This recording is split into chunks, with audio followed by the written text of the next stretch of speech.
El invierno de 1905 cayó sobre Zacatecas con una fuerza inusual, como si la tierra misma se hubiera negado a respirar.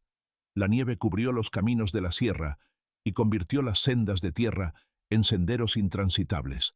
Las mulas que traían leña al pueblo no pudieron subir, y la estación del tren más cercana se convirtió en un punto muerto.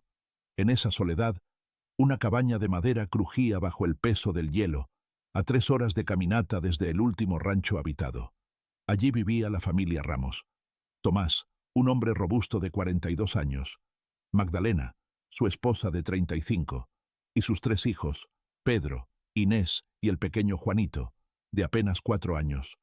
Nadie sospechaba que en el interior de esa casa empezaba a gestarse una historia que, más de un siglo después, seguiría estremeciendo a quien la escuchara. El hambre llegó temprano ese año.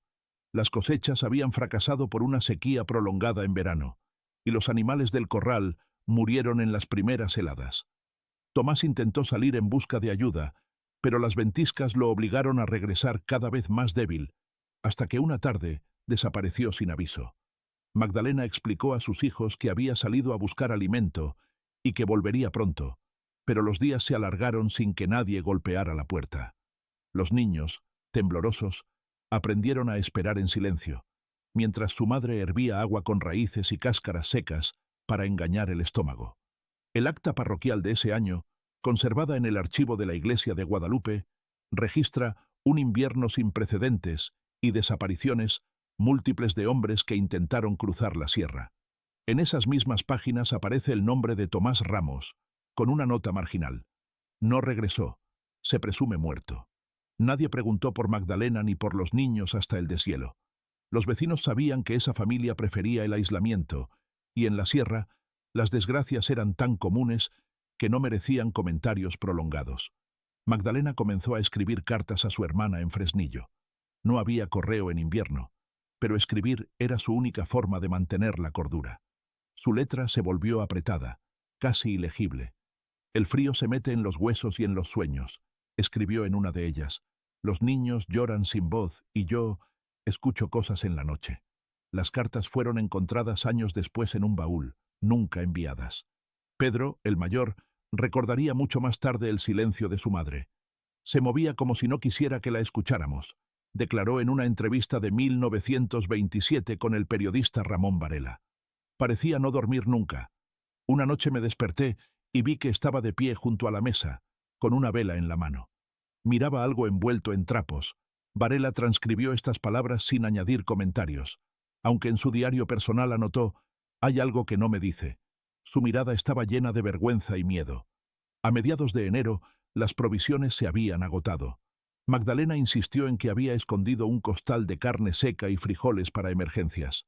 Esa noche, los niños comieron carne guisada en un caldo espeso. El sabor era extraño, recordó Pedro, pero teníamos tanta hambre que nadie preguntó. Inés, entonces de 7 años, enfermó a los pocos días con fiebre y vómitos. Magdalena la cuidó sin descanso, pero no llamó a nadie. El mundo parecía haberse reducido a esa cabaña. Cuando llegó febrero, la nieve alcanzaba los ventanales. El techo crujía con el peso del hielo y los lobos aullaban en la distancia. Magdalena comenzó a clausurar las ventanas con tablones, temiendo que alguien los encontrara. Había desarrollado un hábito extraño: quemar constantemente ramas de pino dentro de la casa, saturando el aire con humo acre. Decía que el humo nos protegía, escribió Pedro en una carta que entregó a un investigador décadas después. No sé de qué, solo que olía a carne quemada y resina. El invierno fue interminable. Sin leña ni comida suficiente, los niños aprendieron a dormitar en grupo para conservar el calor. Magdalena parecía ajena al sufrimiento. Apenas comía, pero siempre tenía fuerzas para atenderlos. Una vecina del pueblo, María de Jesús López, declaró en 1906: «Nunca bajó por ayuda. Nadie la vio en meses. Pensamos que todos habían muerto allá arriba». Esa percepción se volvió certeza cuando, al llegar la primavera, los habitantes del pueblo encontraron huellas de sangre seca en el sendero que conducía a la cabaña. El hallazgo inicial fue registrado por el cura Francisco Herrera, quien en su informe a la diócesis escribió: «La nieve estaba teñida de rojo en varios tramos, aunque los cuerpos no aparecieron. Las autoridades no investigaron. En tiempos de hambruna, la muerte era parte de la rutina. El silencio cubrió el asunto, y la familia Ramos desapareció de las conversaciones del pueblo. Nadie subió a comprobar si vivían. Mientras tanto, en la cabaña, Magdalena había tomado una decisión que marcaría la historia local para siempre. Esa noche, con los niños dormidos y el viento golpeando las paredes, bajó a la bodega. Allí, sobre una mesa improvisada, yacía algo envuelto en mantas. Su respiración era agitada, y sus manos temblaban mientras encendía otra vela. La llama iluminó un rostro que ya no respiraba. Magdalena, con lágrimas en los ojos, empezó a trabajar en silencio, como si realizara una tarea doméstica más. Las cartas de Magdalena nunca llegaron a su destino. Estaban guardadas en un cajón bajo la cama, envueltas en un pañuelo con olor a humo y humedad. Cuando fueron halladas, muchas décadas después, los bordes estaban amarillentos y pegajosos, pero las palabras seguían intactas, como si hubiesen esperado ser leídas. La primera carta, fechada el 18 de diciembre de 1905, empezaba con una súplica sencilla. Querida Teresa, reza por nosotros. No sé si Tomás podrá traer alimento antes de que las nieves cierren el paso. Los niños lloran por hambre. Siento que el aire se hace más pesado cada día. Con el paso de las semanas, el tono de las cartas cambió. En una fechada el 2 de enero, la caligrafía temblorosa reflejaba desesperación. No escucho nada afuera. El bosque parece muerto. He guardado algunas papas secas, pero no durarán mucho. Inés tiene fiebre. Siento que alguien nos observa desde el monte. A veces creo escuchar pasos en el techo. Los investigadores que revisaron esas cartas en 1931 coincidieron en que no existían indicios de visitas humanas. El sonido que Magdalena describía probablemente provenía de animales, pero esa percepción de vigilancia constante se convirtió en un hilo conductor de su relato. La tercera carta es la más perturbadora. Fechada el 21 de enero, contiene manchas oscuras que los peritos identificaron como sangre seca. Teresa, anoche soñé con Tomás. Venía a mí cubierto de nieve y me pedía que lo siguiera. No sé si vive o está muerto. Los niños preguntan por él, pero no puedo decirles la verdad porque ni yo misma la sé. He decidido guardar sus cosas. Su chaqueta está vacía, pero cuando la huelo siento que él sigue aquí. Hoy cociné carne. No preguntes de dónde salió. Dios nos perdone. Estas palabras fueron transcritas en el Expediente Ramos, un archivo que permaneció cerrado hasta 1974. Según el historiador local Rafael Cortés, la Iglesia había solicitado silencio sobre el caso para no manchar el nombre de la familia ni generar escándalos innecesarios. Sin embargo, las cartas se convirtieron en piezas clave para reconstruir los hechos. En una de las esquinas de esas cartas, Magdalena dibujó pequeñas cruces y figuras semejantes a ojos abiertos. Los psicólogos que analizaron los documentos afirmaron que se trataba de símbolos de protección, comunes en las creencias campesinas de la región. Pero la repetición obsesiva de esos ojos sugiere que Magdalena temía una presencia específica. Ella no escribía como una mujer ignorante, señala Cortés en una entrevista de 1982. Sus frases eran directas, precisas. Lo que más impresiona es su lucidez a pesar de la situación. No era un delirio completo, era una consciencia angustiada. La rutina en la cabaña se volvió un ciclo de silencio y vigilancia. Pedro, el hijo mayor, contaría años más tarde que su madre había prohibido llorar. Decía que el llanto atraía al diablo de la sierra. Relató en una sesión grabada para el Archivo Histórico de Zacatecas en 1950. Nos enseñó a comer sin ruido. Si la cuchara golpeaba el plato, se enojaba. Todo era susurros. Estas declaraciones coinciden con la descripción del ambiente que hicieron los guardias rurales al ingresar a la casa.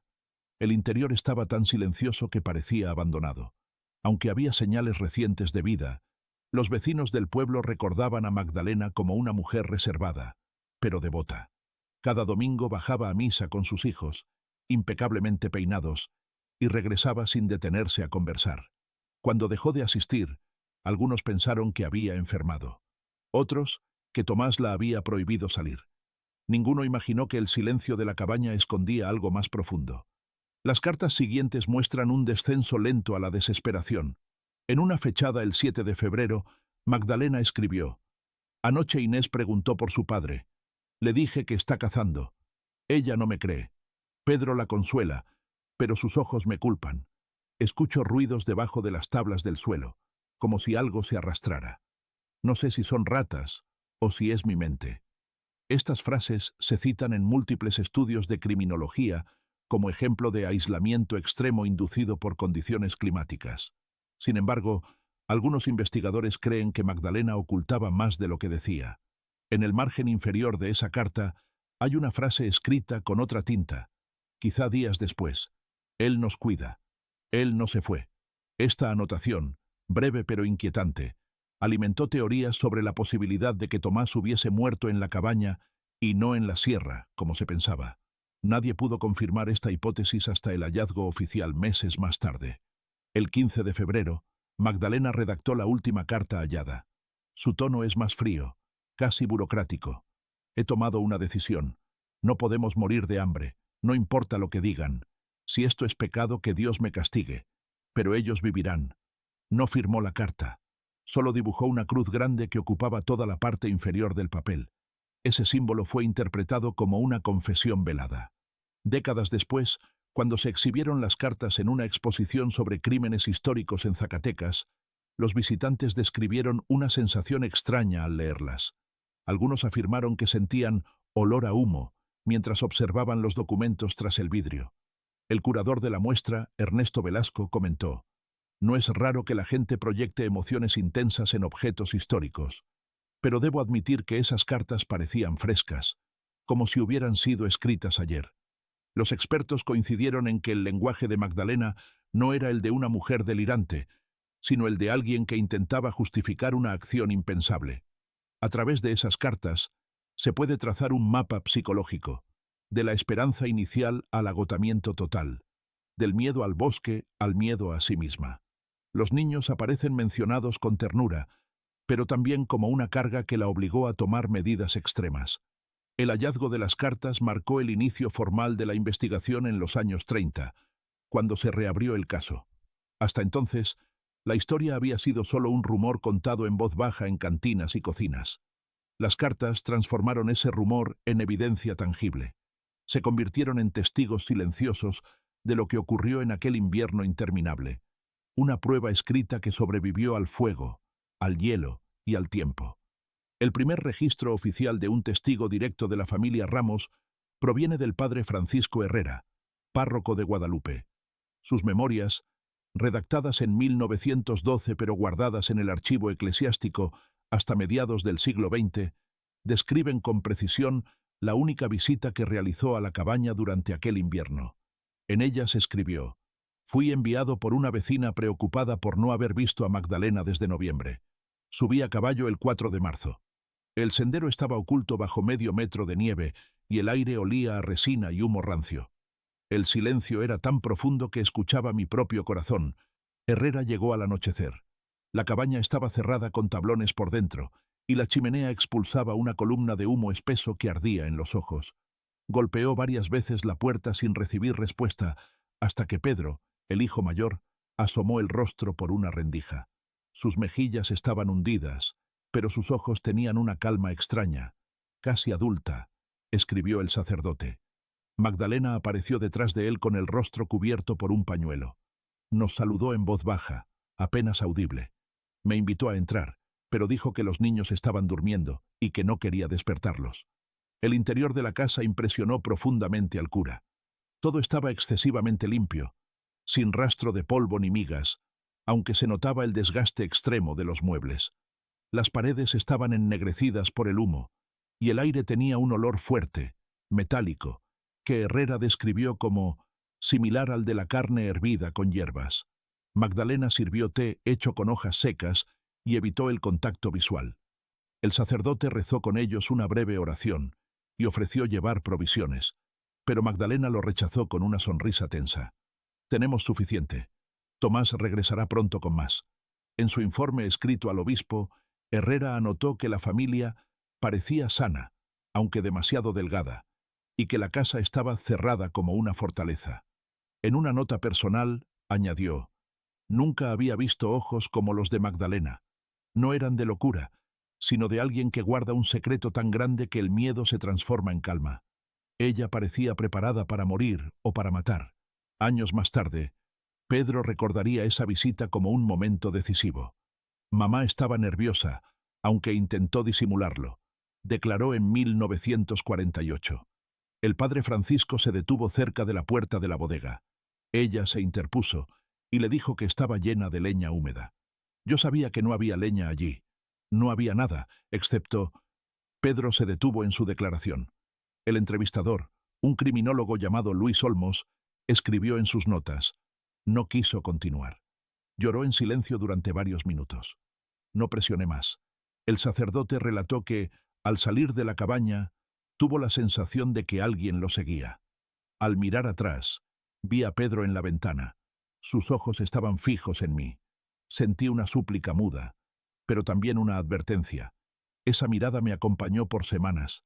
Herrera informó a la diócesis que la familia estaba bien y que no había necesidad de preocuparse. Nunca regresó.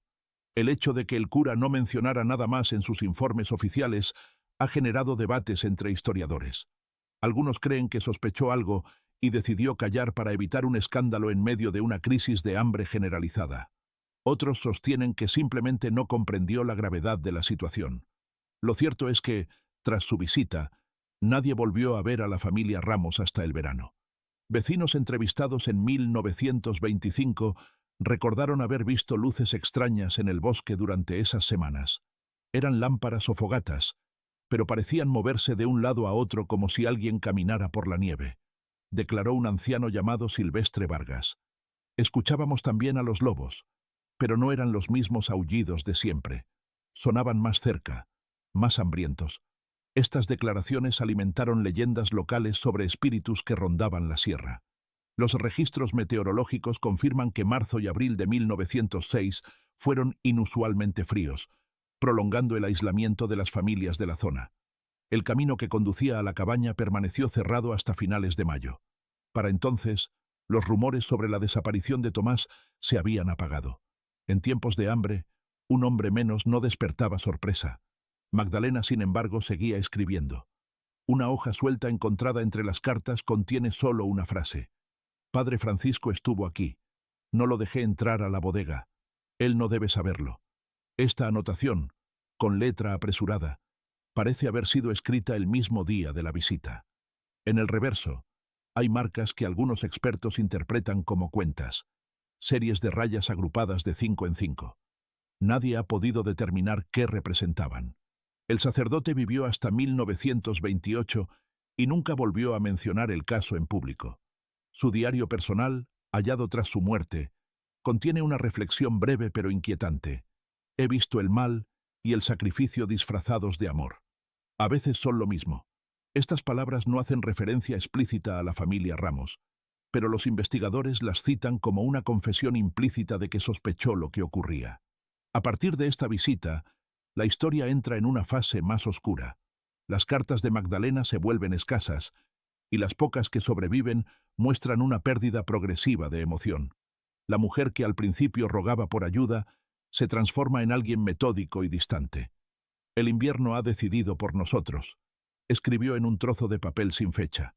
No hay vuelta atrás. Cada día es más fácil. Estas palabras se consideran la señal más clara de que Magdalena había cruzado un límite moral del que no había retorno. Pedro Ramos tenía 11 años cuando comenzó a escribir en un cuaderno escolar de tapas verdes. Lo hacía en secreto, escondido tras un tronco hueco que servía como leña de reserva. Ese cuaderno, encontrado junto a los restos de la familia décadas después, es uno de los documentos más valiosos del caso, pues ofrece un vistazo directo a la mente de un niño que presenció el lento deterioro de su hogar. Su caligrafía era torpe y desigual, pero sorprendentemente clara para su edad. En la primera página escribió: «Hoy mamá dijo que no preguntara por papá. Dice que volverá cuando los caminos estén limpios, pero sé que no. Lo vi dormido. Estaba en la bodega. Mamá me dijo que no lo despertara nunca».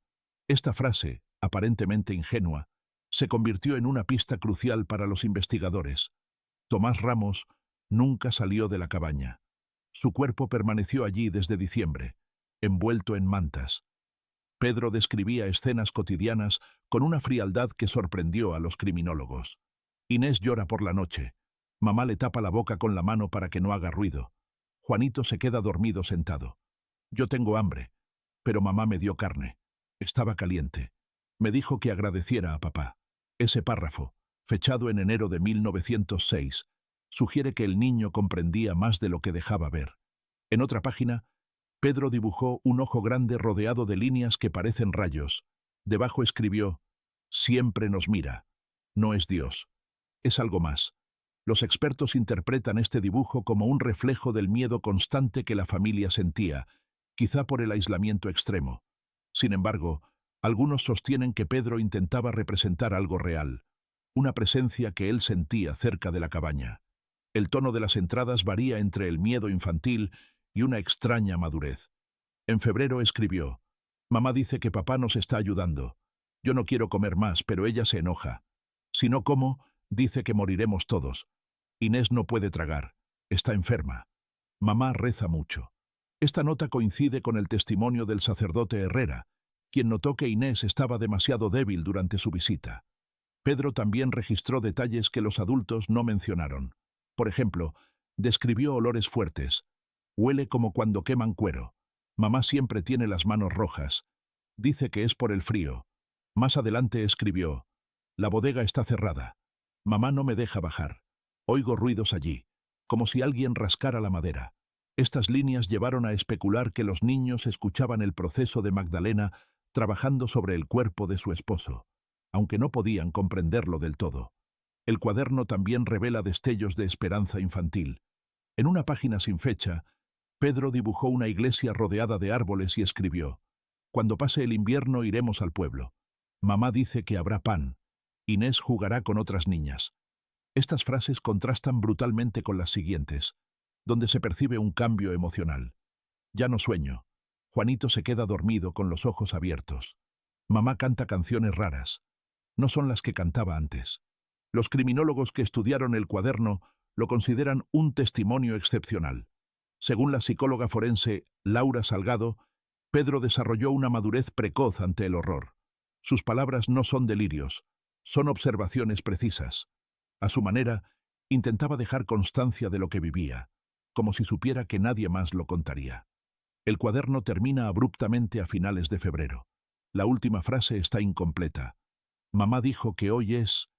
y no hay más. La página siguiente está arrancada. Se desconoce si Pedro dejó de escribir por miedo o porque su madre descubrió su cuaderno. El hallazgo del cuaderno, años después, generó un nuevo interés por el caso. Se exhibió en el archivo histórico, aunque su exposición fue suspendida tras múltiples quejas de visitantes que afirmaban sentirse observados al leerlo. Una copia facsimilar del cuaderno circuló entre investigadores internacionales. Algunos expertos en criminología lo comparan con los diarios de niños durante guerras y hambrunas, señalando que Pedro utilizaba dibujos para procesar el trauma. En varias páginas, las figuras humanas aparecen sin rostros, mientras que los ojos ocupan un lugar central. Ese patrón se repite en las cartas de Magdalena, lo que sugiere que madre e hijo compartían la sensación de ser vigilados. Además del contenido, el estado físico del cuaderno ofrece pistas. Las hojas están manchadas con grasa y ceniza, como si hubieran sido manipuladas con manos sucias de cocina. Algunos bordes presentan marcas de dientes, probablemente de roedores, lo que indica que permaneció mucho tiempo olvidado en un rincón de la cabaña antes de ser rescatado. El testimonio de Pedro es la única voz infantil directa en el expediente. Inés murió joven, y Juanito nunca habló públicamente del caso. La perspectiva del niño convierte el relato en algo más perturbador, porque no hay juicios ni explicaciones, solo observaciones puras. Pedro nunca escribió explícitamente que su madre alimentaba a la familia con carne humana, pero cada frase apunta en esa dirección. Su diario también refuerza una sensación de inevitabilidad. Los niños no pedían ayuda ni mostraban sorpresa por los cambios en su madre. Simplemente se adaptaron. «Ya no tengo miedo del bosque, solo de mamá cuando no habla», escribió en una entrada de mediados de enero. Esta frase resume el ambiente opresivo en la cabaña. El verdadero terror no estaba afuera, sino dentro del hogar. El primer invierno que sobrevivió la familia Ramos se convirtió en una leyenda silenciosa en la región. En primavera, cuando el hielo comenzó a retirarse y las mulas pudieron transitar los caminos, algunos vecinos del pueblo de Guadalupe comentaron con asombro que la familia seguía viva. Magdalena bajó al pueblo una sola vez, en mayo de 1906, llevando a Juanito en brazos. Sus ropas eran simples pero limpias, y su rostro no mostraba emoción alguna. Compró sal, harina y 2 barras de jabón, pagó con monedas viejas y regresó sin detenerse a conversar. El tendero que la atendió, Manuel Ortega, declaró en una entrevista de 1930, parecía un fantasma. Tenía los ojos hundidos y la piel gris, pero su voz era firme. Me pidió todo en susurros, como si temiera que alguien la escuchara. Esa imagen quedó grabada en la memoria de quienes la vieron. Una mujer consumida por el invierno pero de pie, con una determinación inquebrantable. Los rumores comenzaron pronto. Algunos habitantes notaron que Magdalena no preguntó por Tomás, ni solicitó ayuda. Su visita al pueblo fue tan breve que muchos pensaron que ocultaba algo. Sin embargo, en esos años, nadie se atrevía a inmiscuirse demasiado en la vida ajena. La sierra estaba llena de tragedias y secretos que se aceptaban como parte del paisaje. Pedro, en una entrevista grabada en 1948, recordó esa primavera como un respiro extraño. Los pájaros cantaban otra vez y mamá abría las ventanas. Pero no sonreía. Inés todavía estaba enferma y yo me sentía más débil que nunca. Mamá trabajaba mucho, siempre cocinando o limpiando. No dejaba que nadie entrara a la bodega.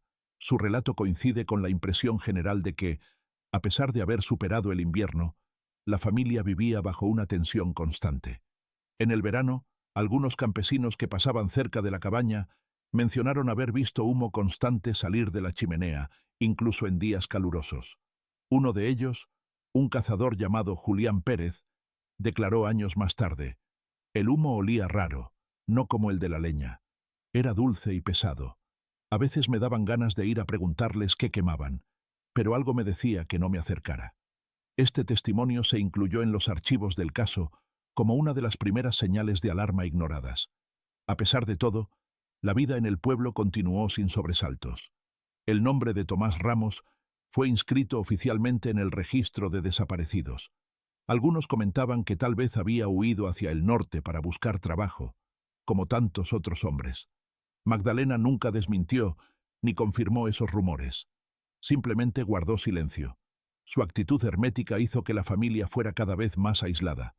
Pero nadie sospechaba aún la magnitud de lo que ocurría en su hogar. Ese verano también fue el último en que alguien vio a Inés fuera de la cabaña. Una vecina recordaba haberla visto jugando descalza cerca del pozo, con una muñeca hecha de trapos. Estaba muy delgada, pero tenía una sonrisa bonita. Contó en 1952.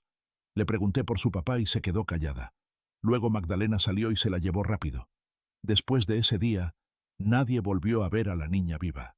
La familia no volvió al pueblo durante meses. Pedro escribió en su cuaderno que el verano no había traído alivio. Mamá dice que no debemos hablar con nadie. Los días son largos, pero seguimos comiendo lo mismo. Ella canta mientras cocina. A veces llora, pero lo hace sin ruido. Estas líneas, fechadas en agosto, muestran que la tensión persistía incluso cuando el clima mejoró. En otoño, cuando las hojas comenzaron a caer y los caminos se llenaron de barro, el nombre de los Ramos ya no aparecía en las conversaciones del pueblo. Eran solo una familia más perdida en la sierra. El silencio que los rodeaba parecía natural, y nadie sospechaba que se preparaban para un segundo invierno aún más cruel. Los registros parroquiales de 1906 muestran que el padre Francisco Herrera solicitó visitar la familia nuevamente, pero no pudo hacerlo debido a una enfermedad. Sus notas indican que se sentía inquieto. «Hay algo en esa casa que no me deja en paz. Sueño con los ojos del niño». Herrera murió 2 años después sin volver a subir a la cabaña. El aislamiento de los Ramos fue casi total. Algunos cazadores afirmaron haber escuchado cantos apagados provenientes de la casa en noches sin luna, pero nunca se acercaron. La sierra, dicen, tiene su propio lenguaje. Cuando algo inspira miedo, los hombres aprenden a rodearlo. Así, el segundo invierno se acercó sin que nadie ofreciera ayuda. Para entonces, el olor extraño alrededor de la cabaña se había intensificado. Julián Pérez, el cazador, escribió en su diario: «Pasé cerca, y el aire estaba pesado, como si hubiera sangre seca en el viento. Vi movimiento en una ventana, pero no era un niño, era algo más grande, más oscuro». Sus palabras nunca fueron tomadas en serio hasta décadas después. El invierno de 1906 comenzó temprano, con nevadas intensas desde noviembre. La familia Ramos desapareció de toda interacción social. Nadie los vio bajar al pueblo ni recibir visitas. Lo que había sido un simple aislamiento se transformó en un silencio absoluto. El hallazgo de huesos humanos en un barranco cercano a la cabaña Ramos fue el primer indicio concreto de que algo terrible había ocurrido.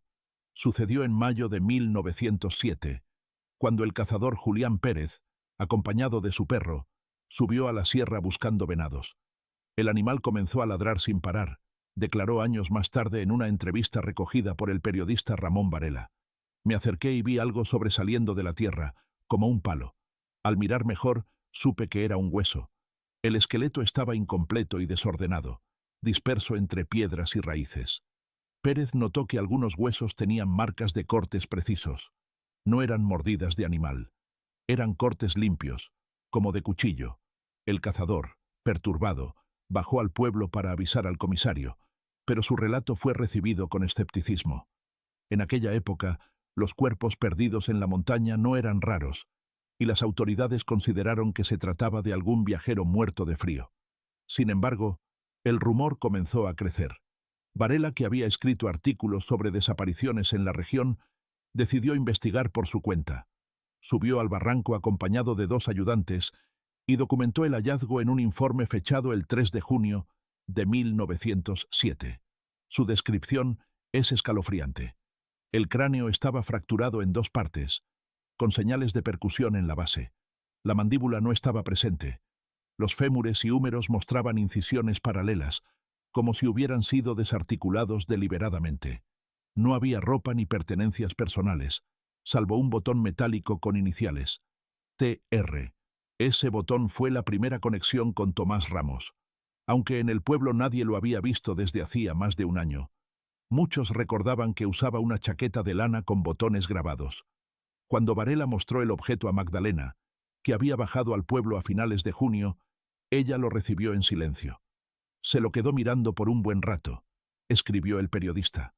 Luego lo guardó en su bolsillo y dijo: «Gracias por traerlo a casa».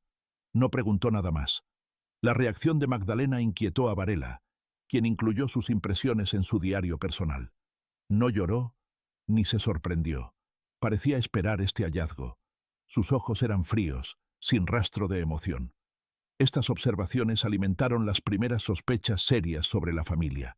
Sin embargo, las autoridades locales no tomaron acción. En un informe del comisario fechado el 15 de julio de 1907 se lee: «Caso cerrado. Restos probablemente de Tomás Ramos, desaparecido en diciembre de 1905. Sin indicios de homicidio. La familia rehúsa traslado del cuerpo». La comunidad aceptó esta conclusión, pero Varela no se conformó. Publicó un artículo en el periódico La Voz de Zacatecas titulado «Los huesos del barranco», donde insinuaba que los cortes en los huesos no podían atribuirse solo a animales carroñeros. El texto causó incomodidad entre las autoridades, y poco después el periódico recibió presiones para dejar de cubrir el tema. A pesar de eso, el caso comenzó a convertirse en un secreto a voces. Pedro, entrevistado en 1948, recordó el día en que su madre recibió el botón. Ella lo guardó en una cajita. Nos dijo que papá estaba en el cielo y que había que rezar. Pero esa noche la vi llorar, de espaldas a nosotros. Fue la única vez que la vi así. Sus palabras sugieren que Magdalena mantenía una fachada de control absoluto, aunque la culpa empezaba a mostrar grietas. El hallazgo de los huesos también coincidió con un cambio en la actitud de la familia. Los vecinos notaron que Magdalena dejó de bajar al pueblo por provisiones. Comenzó a intercambiar pieles y artesanías dejadas en el camino, sin aparecer en persona. Esta práctica alimentó el misterio. Se dejaba dinero o mercancía en un punto acordado, y al día siguiente alguien recogía el pago. Nunca se vio quién hacía el intercambio. Los cazadores que frecuentaban la zona afirmaron que el olor alrededor de la cabaña era más fuerte que nunca. Era un olor dulce y amargo al mismo tiempo, declaró Pérez en otra entrevista. Como cuando uno hierve huesos demasiado tiempo. Los perros no querían acercarse. Algunos comenzaron a rodear la cabaña a gran distancia, convencidos de que algo maligno vivía allí. Varela intentó organizar una visita oficial a la familia en agosto de 1907, pero Magdalena se negó rotundamente. «No necesitamos ayuda», dijo en una breve carta enviada al periodista. «Estamos en paz. Déjenos tranquilos». Esa respuesta, escrita con una caligrafía perfecta, terminó de sellar el aislamiento de los Ramos. Nadie volvió a intentar acercarse hasta finales de ese año. Mientras tanto, el barranco donde fueron encontrados los huesos se convirtió en un lugar temido. Algunos lugareños afirmaban escuchar lamentos al pasar cerca, aunque nunca encontraron pruebas de actividad sobrenatural. Otros comenzaron a dejar ofrendas en el sitio, convencidos de que los espíritus de los muertos rondaban el lugar. El hallazgo, aunque desestimado oficialmente, dejó una huella profunda en la memoria colectiva. Años más tarde, cuando el caso fue reabierto, expertos forenses analizaron los huesos conservados en el archivo municipal. Confirmaron que las marcas correspondían a cortes hechos con cuchillo y hacha, no a depredación animal. El esqueleto fue desmembrado deliberadamente, señala el informe de 1933. Los cortes son limpios, realizados con precisión. Sugieren experiencia previa en el despiece de animales. Estas conclusiones llegaron demasiado tarde. Para entonces, Magdalena había desaparecido de la historia, y los detalles exactos de lo ocurrido esa noche en la bodega seguían siendo un misterio. El segundo invierno llegó más temprano que nunca. A finales de octubre de 1907, una tormenta de nieve cubrió la sierra y cerró todos los caminos. Para diciembre, la cabaña de los Ramos había desaparecido casi por completo bajo el hielo, y nadie en el pueblo había visto señales de vida desde hacía meses. El tendero Manuel Ortega comentó en una carta a su cuñado: «Ni una palabra de ellos, ni un mensajero, ni una nota. Tal vez se marcharon, o tal vez, mejor no pensar». Las cartas de los habitantes de la región reflejan un clima de resignación. En esos años, el aislamiento invernal era común, y las familias solían desaparecer de la vida pública hasta la primavera. Pero esta vez, el silencio se sintió más espeso, más definitivo. Los cazadores dejaron de acercarse a la zona. Julián Pérez escribió en su diario: «No me atrevo a pasar cerca de la cabaña. Hay huellas extrañas alrededor, no de hombres ni de lobos. Algo más pesado ha rondado allí». Sus anotaciones, ignoradas entonces, se convirtieron en evidencia valiosa décadas después. Las cartas de Magdalena se detienen en noviembre. La última, nunca enviada, está fechada el 5 de ese mes. «No vendrán. Nadie vendrá. El bosque nos cubre. El frío es bueno porque conserva». Esta frase críptica, con manchas oscuras en el margen, ha sido interpretada de distintas formas.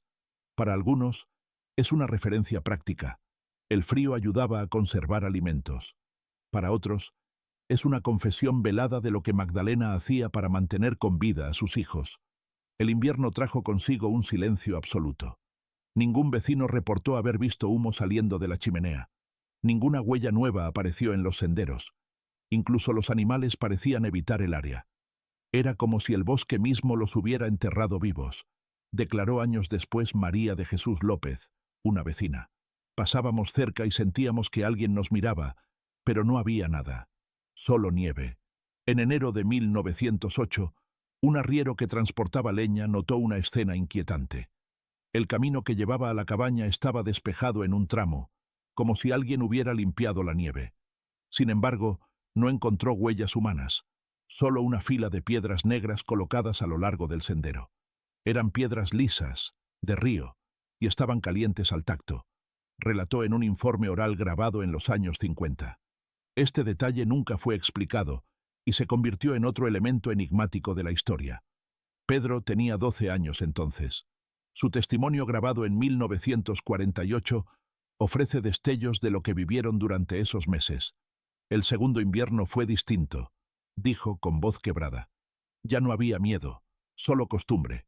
Mamá no hablaba casi nada. Inés estaba muy enferma y apenas respiraba. Juanito ya no lloraba. Nos sentábamos frente al fuego, pero no había leña suficiente. El humo nos hacía toser, pero mamá decía que así nadie vendría.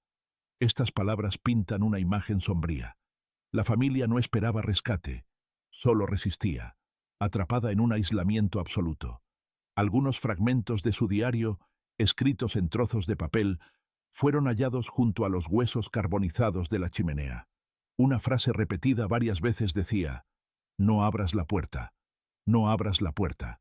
Esta obsesión sugiere que Magdalena temía más a los visitantes que al hambre o al frío. Quizás sospechaba que el secreto de la familia estaba a punto de salir a la luz. En marzo, cuando la nieve comenzó a ceder, los campesinos esperaban ver señales de vida. Sin embargo, el sendero seguía desierto. Los rumores crecieron. Algunos decían que Magdalena había enloquecido y asesinado a sus hijos. Otros, que toda la familia había perecido y que los lobos se habían encargado de los cuerpos. Nadie se atrevía a subir para comprobarlo. La sierra de Zacatecas tenía fama de tragar secretos. El cazador Pérez fue el último en ver algo extraño. Según su declaración, una noche de luna llena divisó una luz tenue en la cabaña. No era una lámpara, era un resplandor como de fuego controlado, pero no había humo. Parecía salir del suelo. Este testimonio, considerado una exageración en su momento, reforzó la leyenda de que el lugar estaba maldito. En abril, un fuerte deshielo reveló manchas oscuras en la nieve alrededor de la casa. Un arriero notó que las manchas tenían un tono rojizo, como sangre. Este hallazgo llegó a oídos del comisario, pero la reacción fue lenta. La Guardia Rural recibió órdenes de investigar, aunque la operación no se organizó hasta mayo. Para entonces, el silencio de la cabaña se había convertido en un símbolo de temor. El invierno de 1907 a 1908 fue el último que la familia Ramos pasó con vida. El registro oficial de la Guardia Rural indica que, al llegar a la zona, encontraron la puerta principal bloqueada por tablones clavados desde dentro. El techo estaba dañado por el peso del hielo, y las ventanas cubiertas de madera. La cabaña parecía abandonada, pero las huellas alrededor sugerían movimiento reciente. Los soldados describieron un olor penetrante, mezcla de humo rancio y carne en descomposición.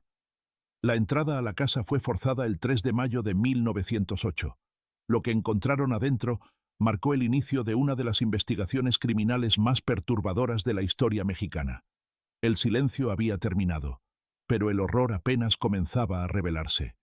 El informe oficial de la Guardia Rural, fechado el 4 de mayo de 1908, es uno de los documentos más citados en el expediente Ramos. El capitán encargado de la inspección, Joaquín Salas, describió la escena con una precisión fría, casi quirúrgica. La puerta principal estaba asegurada con tablones clavados desde el interior. Tras forzarla, ingresamos en una estancia pequeña, con un olor insoportable que dificultaba la respiración. El suelo estaba cubierto de cenizas y restos de huesos calcinados. La chimenea había sido utilizada sin interrupción durante meses. El primer hallazgo fue un cuerpo. Magdalena yacía en posición fetal junto a la pared, cubierta con una manta que alguna vez había sido blanca. Su rostro estaba consumido por el hambre y la fatiga.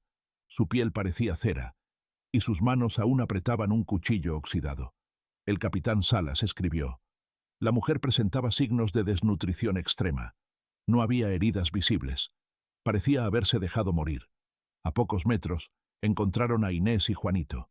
Los dos niños estaban acostados sobre un camastro improvisado, cubiertos hasta el cuello. La rigidez de sus cuerpos indicaba que llevaban semanas muertos. Pedro no estaba. La búsqueda en la cabaña reveló un pequeño sótano oculto bajo la bodega. Allí, sobre un suelo de tierra, hallaron restos humanos cuidadosamente organizados. Huesos largos apilados en un rincón, cráneos sin mandíbula, fragmentos de costillas y vértebras. Se estima que pertenecen a 3 individuos adultos, aunque solo uno fue identificado preliminarmente como Tomás Ramos, señala el acta. Los otros restos nunca pudieron ser identificados. Los investigadores sospechaban que podían ser viajeros desaparecidos o vecinos de la zona, pero no había pruebas concluyentes. En una mesa improvisada junto a la chimenea había utensilios de cocina cubiertos de residuos oscuros. Los guardias describieron cazuelas ennegrecidas con capas de grasa endurecida y ollas que contenían líquidos espesos, probablemente caldo. La escena no solo mostraba señales de hambre, sino de un proceso sistemático. Los informes concluyen que Magdalena había usado métodos similares a los que empleaban los carniceros locales: cortes limpios, separación de articulaciones, almacenamiento cuidadoso. Los documentos oficiales incluyen fotografías en blanco y negro tomadas por el fotógrafo de la Guardia, Enrique del Toro. Las imágenes son borrosas, pero suficientes para transmitir el horror. Una mesa manchada de sangre seca, huesos apilados en cajas, y el cuerpo inmóvil de Magdalena, con su rostro vuelto hacia la pared. Las fotografías permanecieron clasificadas durante décadas. Solo un pequeño grupo de investigadores tuvo acceso a ellas antes de su publicación parcial en 1974. El hallazgo de los restos humanos en el sótano generó especulación inmediata. En el expediente, Salas anotó: la familia sobrevivió al menos 2 inviernos gracias a carne humana. No se encontraron provisiones de otro tipo. El caso sugiere canibalismo deliberado, no accidental. Esta conclusión fue recibida con escepticismo por las autoridades de Zacatecas, que intentaron minimizar el escándalo. Sin embargo, el volumen de evidencia era abrumador. En un armario cercano a la bodega, los guardias hallaron una caja de madera con documentos, las cartas de Magdalena, los fragmentos del diario de Pedro y varias hojas sueltas con dibujos de ojos y cruces. Uno de los papeles más perturbadores contenía una lista escrita con letra infantil: papá, hombre viejo, mujer, carne seca. Los expertos no han logrado determinar si esa lista fue escrita por Pedro o por Magdalena. La búsqueda de Pedro se convirtió en prioridad. No había señales de lucha ni rastros de su cuerpo en la cabaña. Algunos guardias pensaron que había huido, pero otros creían que estaba muerto y enterrado en algún lugar de la sierra. El capitán Salas organizó patrullas durante semanas sin éxito. El niño desapareció como si se lo hubiera tragado la montaña, escribió en su diario personal. A veces pienso que sigue vivo, pero no quiero imaginar qué clase de vida tuvo que llevar después de lo que vio. El informe oficial también menciona detalles inexplicables. En el sótano encontraron símbolos tallados en la madera, círculos con puntos en el centro y líneas que se asemejaban a rayos. Los guardias no pudieron determinar su origen. Algunos pensaron que eran marcas hechas por los niños, otros que tenían un significado religioso o supersticioso. Estas marcas se convirtieron en objeto de estudio para antropólogos años más tarde, pero nunca se llegó a una conclusión definitiva. El hallazgo impactó al pueblo. Los cuerpos fueron trasladados discretamente y enterrados en una fosa común, sin ceremonia. El cura Herrera había muerto 2 años antes, por lo que otro sacerdote ofició un breve rezo. La noticia no apareció en periódicos locales hasta 1910, cuando Varela publicó un artículo titulado «Los caníbales de Zacatecas». Este texto convirtió el caso en leyenda, pero también atrajo la censura. Las autoridades acusaron al periodista de difamar a la comunidad rural y destruyeron copias del periódico. El silencio volvió a cubrir el asunto, aunque nunca del todo. Las familias que vivían cerca de la sierra comenzaron a evitar el camino que conducía a la cabaña. Algunos afirmaban ver luces en el bosque durante las noches de luna. Otros escuchaban risas infantiles apagadas. El cazador Pérez juró que vio a un niño de cabello oscuro observándolo desde los árboles en 1909, pero cuando lo siguió, no encontró huellas. La cabaña fue demolida en 1911 por orden municipal, pero el lugar nunca volvió a ser habitado. «Es tierra maldita», dijo uno de los trabajadores encargados de derribarla. La madera estaba negra por dentro, como si hubiera ardido por dentro, pero nunca hubo incendio. Los materiales fueron quemados lejos del pueblo, y el terreno quedó vacío. Sin embargo, el recuerdo del hallazgo siguió vivo, alimentando rumores y supersticiones que persistirían durante generaciones. El informe médico forense de 1908 es un documento breve pero estremecedor. Conservado en el Archivo General de Zacatecas, contiene apenas 6 páginas mecanografiadas con precisión clínica, redactadas por el doctor Esteban Morales, quien había servido como médico militar antes de dedicarse a la medicina rural. Su tono es seco, sin juicios morales, aunque cada línea parece escrita con la intención de registrar algo que sobrepasaba los límites de la comprensión humana. El primer apartado describe el estado del cuerpo de Magdalena Ramos, fallecida por inanición. Peso estimado: 39 kilogramos. Signos de agotamiento físico severo. Piel con múltiples laceraciones superficiales producto de exposición al frío.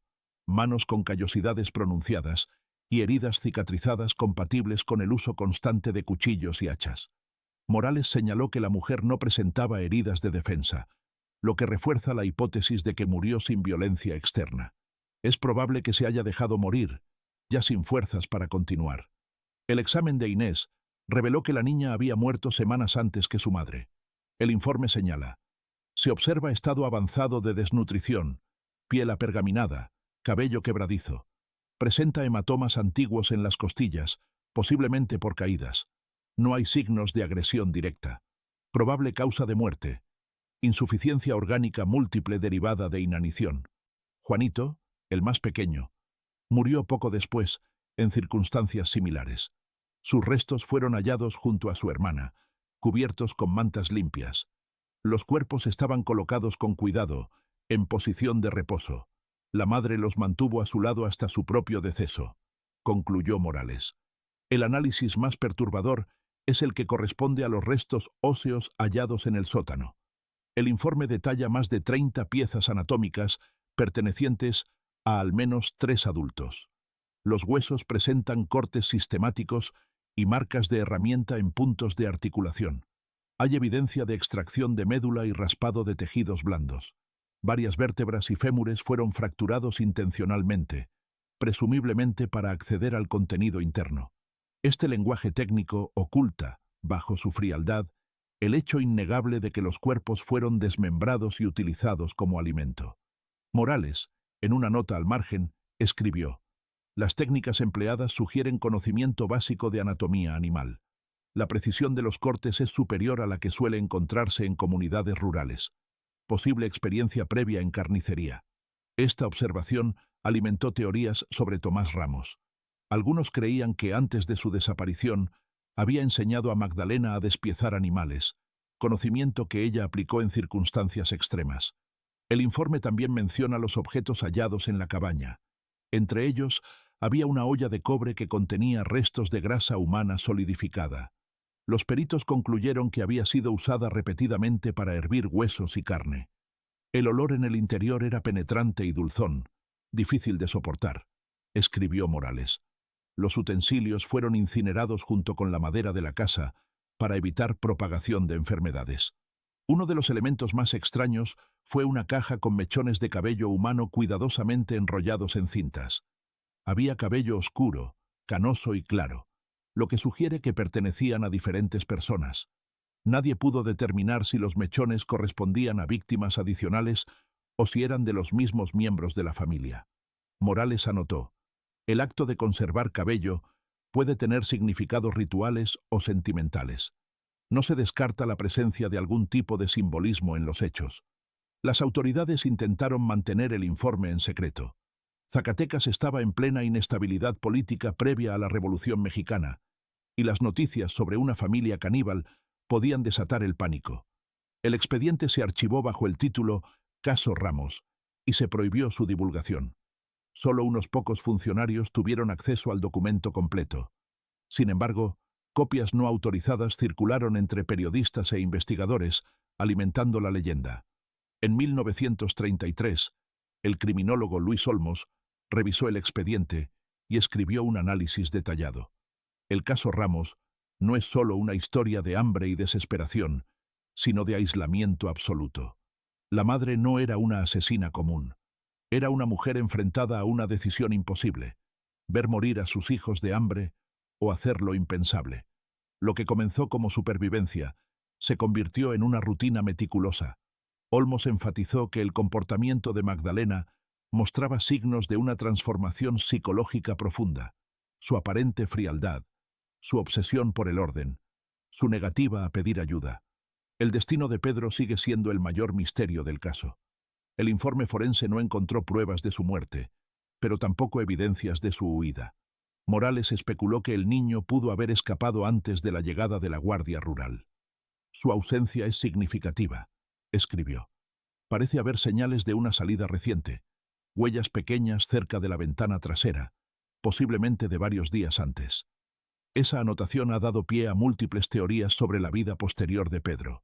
Algunos creen que sobrevivió escondido en la sierra, otros que fue acogido por alguna familia lejana y que decidió ocultar su pasado para siempre.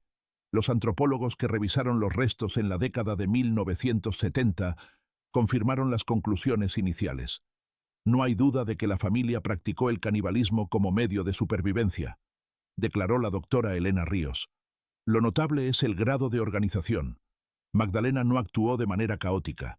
Había un método. Ríos también señaló que el caso se convirtió en material de estudio en facultades de criminología y antropología, tanto por su brutalidad como por el contexto histórico. Pese a su tono frío, el informe forense es quizás el documento más perturbador del expediente Ramos. No hay juicios morales, solo hechos, números, medidas. Y en esa objetividad radica su fuerza.